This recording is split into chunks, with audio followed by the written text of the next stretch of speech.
All right. So yes, this is Quests of Yore. We are continuing our adventure. The tale of our fellowship thus far. Our heroic adventures set off from the Manticore's tavern with Amila, a young satyr girl from Clovendell. The satyrs are in need of help, and help is what adventurers do. The mountain gate is under attack by goblins. The second wave caught us in the middle of the night, and some of them got in. The headsman led a counterattack and pushed them back out, but I haven't heard from him since he sent word that they were fortifying the gate. He looks at you with big brown eyes, and for the first time you hear his voice break a little. Please, please help us. The quarry could come apart at any time. The goblins haven't given up. There's more every hour, and the last message said they were starting to mass for an attack.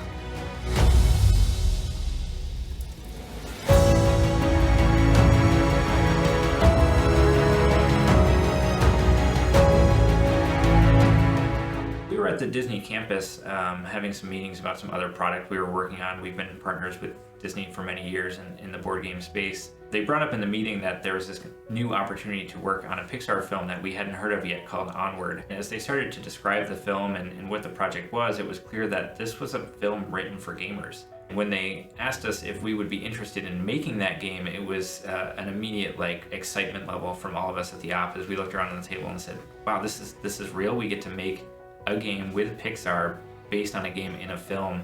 There was a lot of buzz and excitement and energy around finding out how we could do it and how we could do it really well. Pat contacted me and said, hey, we're doing this really cool thing. Do you want to be involved? And it was an immediate yes. Absolutely, I really want to be involved. My job was to take this show, amazing animation, and this concept, this world, and take that and then put it into a format that is digestible by all of the people who are going to, see this on the shelves and say, hey, what's this about? And so the biggest challenge was melding the passion and expectations of the film makers and the Quest Trust and bring it to where the ops expertise lies in getting games to people and getting them out on the people's tables. I'm kind of in the middle there, trying to make sure that we have a great game, but it also remains really true to what the filmmakers are looking for. Sometimes when we do a licensed product, we're working with a product team for approvals on brand guidelines and standards and things like that. In this case, we get to work with the creative team behind the film. So the directors, the writers, the executive producer.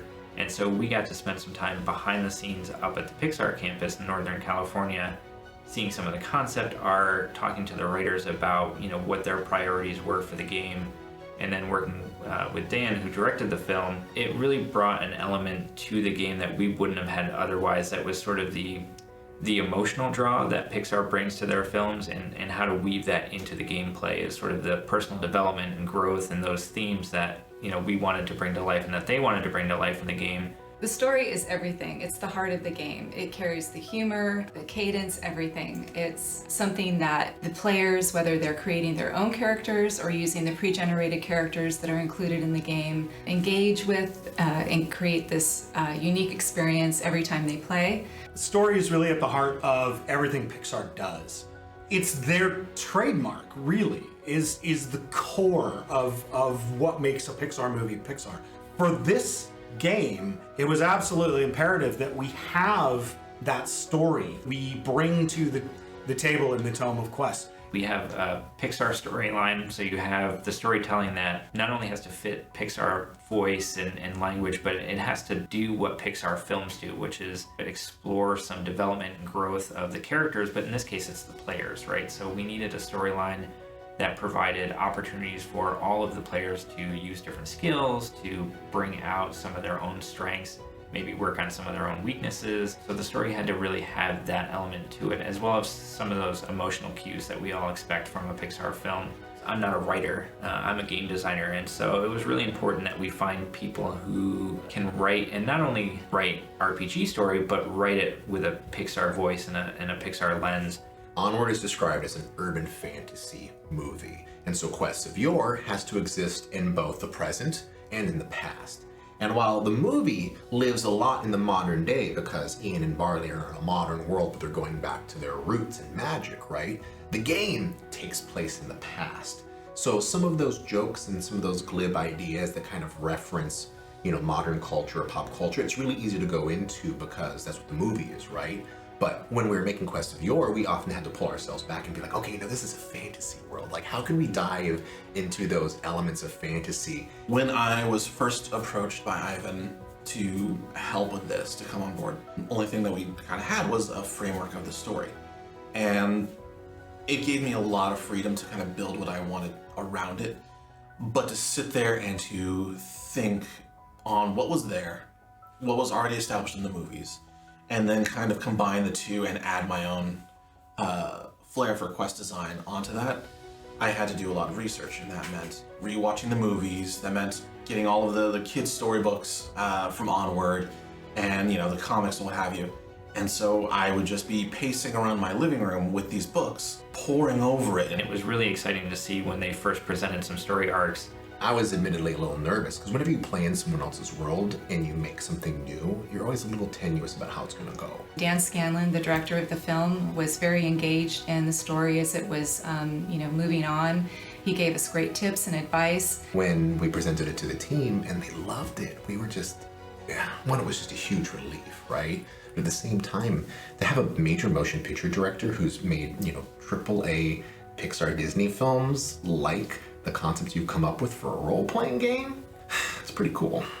I would see these notes come back and they'd be like, you nailed the Manticore's voice. You nailed the essence of Onward. And I'm just sitting there on my couch like, what? What world is this where I'm getting that feedback, The Quest of Yore story had to really have a little bit more direction in terms of helping a questmaster understand the different non-player characters, how they might act, how they think, and what they say. You hear the sounds of villagers struggling to save their home as you hurry towards the section of Clovendell Berglund steered you towards. As you near, the scent of burnt wood gets stronger. Suddenly, a mighty crack splits the air, and a section of the supports gives way completely, sending stones tumbling towards your heads. This is Barley's well-loved, well-worn edition of Quests of Yore, the game that was featured in Onward. It's like the game was pulled out of the movie and we created this edition that Barley and Ian would want to share with players. It includes characters from the fantastical world as seen in Onward, and it includes all the lore and the fun and things that you would expect and you feel when you're watching the movie. But what's really cool about this is it's your own adventure and your own game. We had to make sure that the story development synced with the game design. So in order to do that, there was a lot of playtesting that had to happen, a lot of tweaks along the way, because we had such amazing writing teams and amazing game designers, along with all the people that play tested the game. We really put out an end product that I think we can all be proud of. One of the aspects of the game that Pixar really brought in that we like is this opportunity to basically earn rerolls by how well you immerse yourself in the experience and how much you kind of push yourself to come out of your shell and embrace what's happening in the storyline. One of the staff from Pixar, Meeker, had an opportunity to do that, and Mathew put him on the spot a little bit because he was playing a bard to sing a song. You do have your conviction, and you can, if you want to, pull a dice back. And if you're willing to sing for me. Yeah. Oh, yeah. I would love to sing for you. All right. So give me a song, and then I mean you can duet with Corey if you want.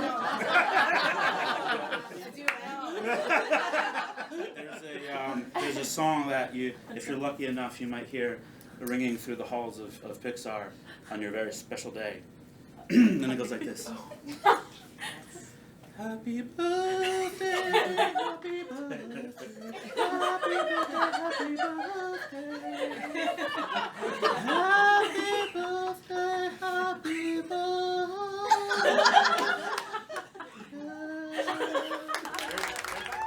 It kind of brought everybody into that comfort zone too of like really putting themselves out there and embracing the role-playing aspect of the story. That's a moment that it clicked for us that like we were definitely on the right path, that people were getting that deeply into the story.